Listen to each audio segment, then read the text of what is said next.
नमस्कार सभी प्यारे साथियों को, कैसे हैं आप सब। मैं राहुल यादव आप सभी का स्वागत करता हूं अपने YouTube channel target classes UP पर। जैसे आप सभी को पता है कि आपके एग्जाम की डेट एक एक दिन नज़दीक ही आ रही है और वो अब एक एक दिन हम लोगों के लिए बहुत महत्वपूर्ण है। और जैसे कि इस पेपर में जो सबसे महत्वपूर्ण टॉपिक है वो रीजनिंग का टॉपिक है। आज हम लोग जो है रीजनिंग की कैलेंडर की क्लास लेकर आए हुए हैं।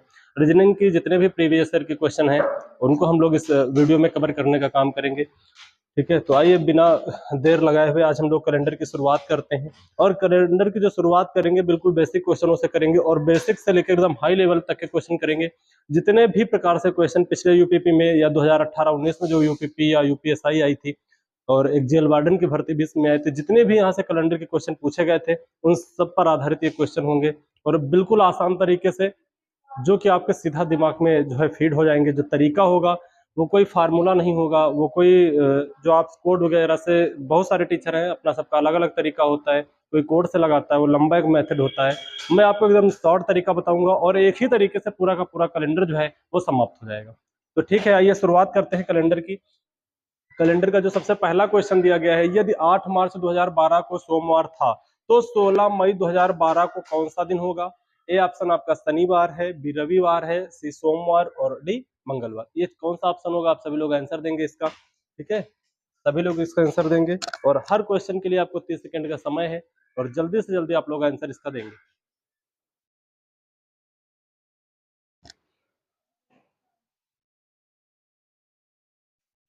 आइए देखते हैं इसको कैसे लगाना है ना। पहला सवाल इसको सभी लोग देख लीजिए, जहां दिया हुआ 8 मार्च। ठीक है, सबसे पहले हमको लिख लेना है 8 मार्च। 8 मार्च 2012। 8 मार्च 2012 को कौन सा दिन है।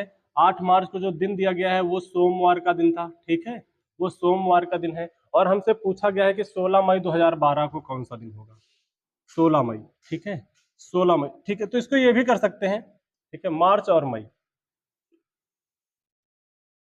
16 मई 2012 को कौन सा दिन होगा।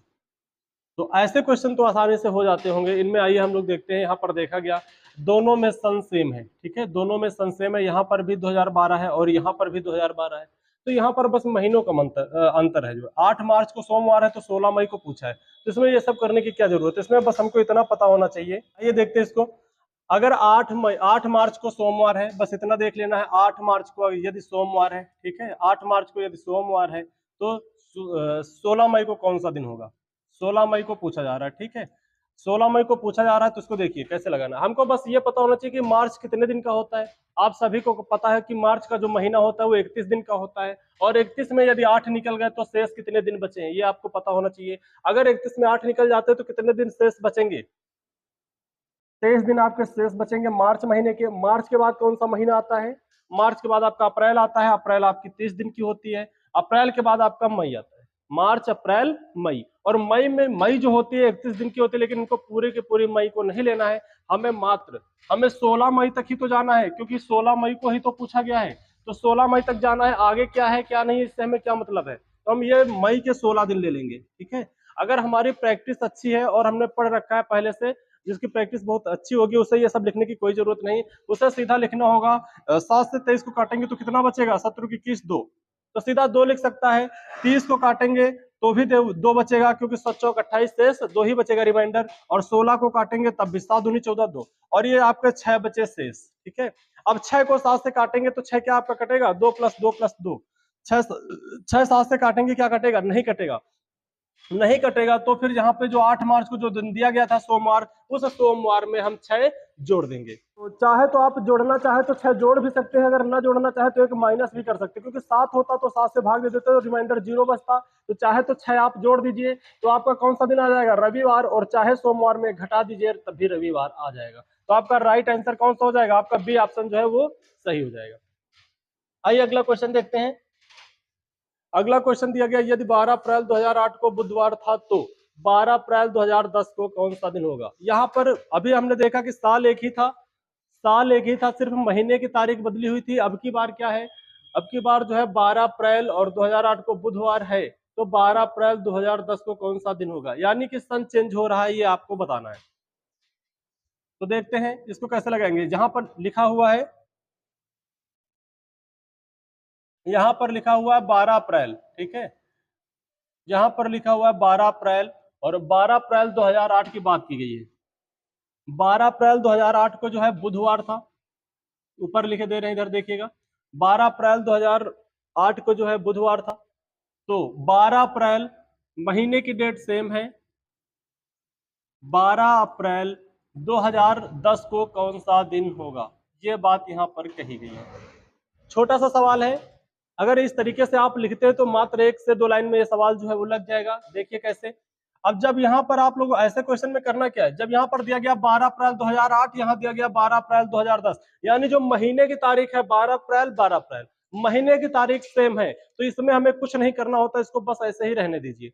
बस साल का अंतर देख लेना है। साल का अंतर कितना है, 2008 से 2010 कितने साल का अंतर है, 2 साल का अंतर है। क्या इन दो में कोई लीप ईयर पड़ रहा है, क्या इन दिन में दो में कोई लीप ईयर पड़ रहा है, तो 2008 ही लीप ईयर है, लेकिन लीप ईयर तब माना जाएगा जब फरवरी बीच में आएगी तब। और यहाँ पर 12 अप्रैल से 12 अप्रैल की बात की गई है, तो लीप ईयर की फरवरी इसके बीच में नहीं आती है, या कोई लीप ईयर बीच में नहीं आता है। तो जो इसमें देखा गया तो 2 साल का अंतर था, तो इसमें हमको कुछ नहीं करना। अब 2 को हम 7 से काटेंगे तो कटेगा भी नहीं, तो क्या करना है, जो यहाँ पर दिया गया था 12 अप्रैल 2008 कौन सा दिन था, बुधवार था, इस बुधवार में बस यही 2 प्लस कर देना है, जो आपका ये 2 यहाँ पर आया है। तो बुधवार में जब 2 प्लस करेंगे तो कौन सा दिन हो जाएगा, बृहस्पतिवार और शुक्रवार। तो आपका जो राइट आंसर हो जाएगा वो आपका ए ऑप्शन सही हो जाएगा, शुक्रवार। ठीक है, उम्मीद है कि समझ में आ रहा होगा, और बहुत आसान तरीका है। कैलेंडर से कोई भी क्वेश्चन पूछे इसी मेथड से लगाइए, कोई भी सवाल गलत नहीं होगा, और जो आपका आंसर होगा महज 5 से 6 सेकंड में आपका आंसर निकल आएगा। अगला क्वेश्चन दिया गया, यदि 9 मार्च 2007 को रविवार था तो 12 मई 2013 को कौन सा दिन होगा। इसको सभी लोग बताएंगे, इसमें ऑप्शन भी नहीं है, इसका आंसर आप सभी लोग निकाल कर देंगे उसी मेथड से, उसी तरीके से ये लगेगा। आइए देखते हैं। और इस क्वेश्चन में 6 से 7 सेकंड लगेंगे, इससे ज्यादा नहीं लगना चाहिए आप सभी को। अगर आपकी प्रैक्टिस है तो देखते ही इसका आंसर लग जाना चाहिए, और बहुत सारे बच्चे तो ऐसे भी होंगे जो बिना पेन उठाए भी इसका आंसर दे सकते हैं, जिन्होंने जबरदस्त प्रैक्टिस कर रखी होगी। तो आइए देखते हैं इसको कैसे लगाएंगे हम लोग। यहाँ पर दिया गया है 9 मार्च 2007, बस इतना लिख लेना है हमको, 9 मार्च 2007। ठीक है, इसको लिख लेना है 9 मार्च 2007। आगे दिया गया है 12 मई 2013 को कौन सा दिन होगा, 12 मई, बस इतना हमको लिख लेना है, 12 मई 2013। ठीक है, 12 मई 2013 दिया गया है। ठीक है, 12 मई 2013 को कौन सा दिन, यहाँ पर दिया गया 9 मार्च 2007 को रविवार था, तो ऊपर थोड़ा सा लिखे दे रहे हैं, रविवार था यहाँ पे। ठीक है, 9 मार्च 2007 को रविवार था, तो 12 मई 2013 को कौन सा दिन होगा। हमको कुछ नहीं करना है, यहाँ पे महीने की डेट भी अलग है और सन भी आपका अलग है। तो थोड़ा सा अगर जिसकी प्रैक्टिस नहीं होगी तो आपका जो कोड वाला मेथड होता है बहुत लंबा होता है, कोड याद करने होते हैं, और बहुत ज्यादा दिमाग पे प्रेशर भी इन क्वेश्चनों से आता है, डर भी बना रहता, लगेगा कि नहीं लगेगा, भले ही लग जाए वो बात अलग है। लेकिन इस तरीके से ना आपको कुछ याद करना है, ना कोई मेथड, ना कोई तरीका, बिल्कुल बेसिक तरीका। इसको देखिए, और 2 लाइन में आपका सवाल होगा। हमको सबसे पहले महीने को अलग कर देना है और सन को अलग कर देना है। ठीक है, महीना आपका इधर हो गया और सन इधर हो गया। सबसे पहले हम सन में देखेंगे कितने साल का अंतर है, 2007 से 2013 तक 6 साल का अंतर है, और इन 6 को हम यहाँ पर लिख लेते हैं प्लस। अब इन 2007 से 2013 तक लीप ईयर कितने हैं, तो आप सभी को पता है 7 से 13 तक 2 लीप ईयर है, एक पड़ेगा 2008 और एक पड़ेगा 2012। तो जितने लीप ईयर है उनको भी ऐड कर देना, हो जाएगा 8। ठीक है, 6 और 2 कितने हो जाएंगे, 8 हो जाएंगे। 8 को जब हम 7 से डिवाइड करेंगे तो रिमाइंडर आपका क्या बचेगा, आपका जो रिमाइंडर बचेगा वो 1 बचेगा। आपका जो अतिरिक्त दिन है या विषम दिन है वो मात्र 1 बचेगा, इसको यहाँ पर लिख देना है।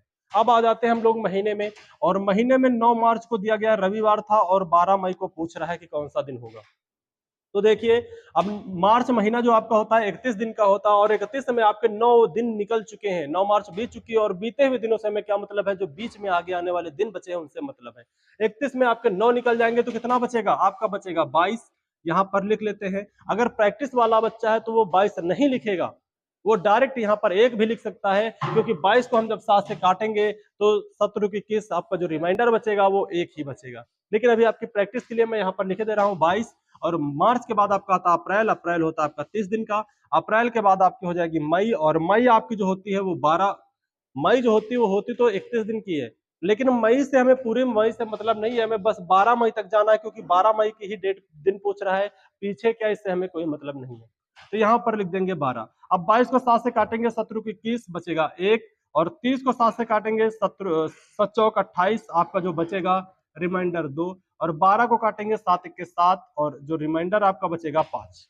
तो 5 और 2 को काट सकते हैं क्या? 5 2 7, 7 से काट देंगे 7 बचेगा। तो आपका एक ये वाला और एक यहाँ पर बचा था 2। तो आपके जो अतिरिक्त दिन निकल कर आए हैं वो कितने निकल कर आए हैं? 2 निकल कर आए हैं। और हमको क्या करना है, जो यहाँ पर 9 मार्च को रविवार था, इस रविवार में 2 प्लस कर देना है। तो एक आपका हो जाएगा सोमवार और दूसरा आपका जो हो जाएगा मंगलवार। तो यहाँ पर ऑप्शन आपके नहीं दिए गए थे, तो जो आपका सही राइट आंसर हो जाएगा वो कौन सा हो जाएगा? मंगलवार। कुछ जो क्वेश्चन होते हैं वो बिना ऑप्शन के भी प्रैक्टिस करिए, यदि आप निकाल लेते हो तो बहुत अच्छी बात है। ठीक है, तो आइए आगे बढ़ते हैं। अगला क्वेश्चन आपके सामने दिया गया है, 15 अगस्त 1947 को कौन सा दिन था? ठीक है, तो ये डायरेक्ट दिन निकालने वाले भी क्वेश्चन होते हैं और डायरेक्ट आपसे पूछता जाता है, कोई तारीख दे देगा और पूछेगा कि बताइए इस दिन कौन सा दिन था। तो आप सभी को बताना है। ठीक है, 15 अगस्त 1947 को कौन सा दिन था? ऑप्शन शुक्रवार, शनिवार, रविवार और बृहस्पतिवार। बिल्कुल शार्ट सा तरीका होता है इसका भी, दिखने में तो खतरनाक है कि डायरेक्ट भाई हमको क्या पता 1947 को कौन सा दिन था, 15 अगस्त 1947 को हम तो नहीं थे, इतना पीछे का हम कैसे निकाल सकते हैं? आइए चुटकियों में इसको निकालते हैं, चंद सेकेंडों में लगेगा। ठीक है, 5 सेकंड से अधिक समय नहीं लगेगा, हमको बस इतना लिख देना है। ठीक है, हमको लिख देना है 15 अगस्त। ठीक है, 15 अगस्त 1947, इसको बस लिख देना है 15 अगस्त 1947। अब हमें करना क्या है, हमें जो 1947 दिया गया है इसमें सबसे पहले हम एक साल पीछे चले जाएंगे। ठीक है, एक साल पीछे क्यों जाएंगे अभी हम बताएंगे। इसलिए जाना है क्योंकि हमको 1947 में पूरा का पूरा तो गया नहीं, 1947 में जब हम गए तो मात्र 15 अगस्त तक ही गए हैं। ठीक है, तो मात्र 15 अगस्त तक गए हैं, तो सबसे पहले हम यहाँ पर एक साल पीछे जाएंगे, और एक साल जब पीछे जाएंगे तो यहाँ पर हो जाएगा 1946। ठीक है, अब 1900 का कोड क्या होता है आप सभी को पता है, 5310 वाला फार्मूला आप लगाएंगे तो आपका जो 1900 का कोड हो जाएगा वो आपका क्या हो जाएगा, सभी लोग बताएंगे, यहाँ पर 1 हो जाता है। ठीक है, अब आए पीछे जो 46 है, अब इन 46 सालों में 1901 से 1946 तक आपको ये बताना है कि इसमें लीप ईयर कितने होंगे। तो सीधा आप 4 से भाग देते हैं, और 4 से जब भाग देंगे तो आपके जो लीप ईयर निकल कर आएंगे वो 11। तो 46 प्लस 11 कितने हो जाएंगे आप सभी को बताना है, 46 प्लस 11 कितने हो जाएंगे। यहाँ पर 46 में 11 ऐड कर देंगे तो कितने हो जाएंगे, 57 हो जाएंगे। ठीक है, तो आपके कितने हो जाएंगे, 57 हो जाएंगे। 46 और 11 आपके 57 हो जाते हैं, और एक ये वाला था तो 57 में ये भी यहीं ऐड कर लेते हैं तो आपका 58 हो जाएगा। और 58 को जब हम 7 से काटेंगे तो कितना बचेगा, 57 56, 56 तक जाएगा आपका, जो रिमाइंडर आपका बचेगा वो बचेगा 2। अब 2 7 से नहीं कटेगा तो इसको यहीं पर छोड़ देते हैं और इस पर हम लिख देते हैं, और इधर अब आ जाते हैं हम अगस्त में। ठीक है, अभी हम 1946 का निकाल रहे थे, अब हम जा रहे हैं 47 में। ठीक है, 47 में हमको जनवरी से लेकर अगस्त तक का निकाल लेना, क्योंकि पूरा का पूरा 47 हमसे कोई मतलब नहीं। तो आप सभी को पता है जनवरी जो होती है कितने दिन की होती है, 31। 31 को अगर 7 से हम काटें, ठीक है, अब जो जो नया लड़का होगा वो तो 31 लिखेगा कि जनवरी 31 दिन की होती है, फरवरी 28 या 29 दिन की होती है, मार्च 31 दिन का होता है, अप्रैल 38 दिन का होता है। लेकिन अगर जो प्रैक्टिस वाला बच्चा है तो इसको बिल्कुल नहीं लिखेगा। ठीक है, अगर इसको वो लिखेगा तो उसको श्राप लगेगा, समझ रहे हो ना, उसको सीधा श्राप लगेगा। अगर 30 31 28 29 ये लिख रहा है तो उसको श्राप लगेगा, सीधा वो 31 को सीधा जो है 3 लिखेगा। क्यों? क्योंकि 31 को जब हम 7 से काटते हैं तो 7 चौक 28, आपका जो रिमाइंडर बचता है वो 3 बचता है, तो डायरेक्ट लिखेगा कि वो पहले 31 लिखेगा फिर काटेगा। एग्जाम में इतना आपके पास समय नहीं होता है तो सीधा आप 3 भी लिख सकते हो। ठीक है, अगर नया बच्चा है तो 31 लिख सकता है। फरवरी 1947 की है, क्या 1947 लीप ईयर है? नहीं है, तो 28 दिन की होगी। 28 को 7 से भाग देंगे तो 7 चौक 28, जो रिमाइंडर आपका बचेगा वो 0 बचेगा। फिर आगे मार्च में जाएंगे, मार्च 31 दिन का होता है, 31 को काटते हैं तो 3 बचेगा। मार्च के बाद अप्रैल 2, मई 3, जून 2, जुलाई 3, फिर आते हैं अगस्त। अगस्त में तो अतिरिक्त दिन 2 होते हैं, लेकिन हमको पूरा अगस्त नहीं लेना है, हमको मात्र 15 अगस्त तक जाना है। और 15 को जब हम 7 से काटेंगे तो 7 दूनी 14, रिमाइंडर जो आपका बचेगा 1। ठीक है, तो आप क्या करेंगे, अब यहाँ पर हमने देखा 2 2 4 3 7, इनको काट दिया। ठीक है, फिर यहाँ पर देखा तो 3 3 6, और 6 3 आपका हो जाएगा 9, 9 1 10, और 10 और 2 इधर था आपका, यहाँ पे बच गया था 12, और 12 को जब हम 7 से काटेंगे तो कितना हो जाएगा, 7 1 के 7, आपका रिमाइंडर बचेगा 3। इधर 3 है, 3 और 3 6, और 6 2 8, 8 3 आपका 11 हो जाएगा, 11 2 13, 13 3 16, 1 17, और 17 दो इधर वाले आपके थे 19, और 19 को जब हम 7 से काटते हैं तो आपका कितना बचेगा, 7 दूनी 14, रिमाइंडर आपका बचेगा 5। और 5 किसका कोड होता है, आपका शुक्रवार, आपका ए ऑप्शन सही हो जाएगा। कहीं पर काटने में गलत हो गया होगा, एक बार देख लेना। ठीक है, आपका रिमाइंडर शेष जो है बच रहा है वो 5 बच रहा है, और 5 का मतलब शुक्रवार, 5 किसका कोड होता है, शुक्रवार का होता है, तो इसको एक बार देख लीजिएगा। इसके स्क्रीनशॉट भी आप लोग ले सकते हो, कहीं पर गलत नहीं करना है। अगर एक भी काटने पीटने में गलत हुआ तो इसका गलत आंसर निकलता है, इसका जरूर ध्यान रखिएगा।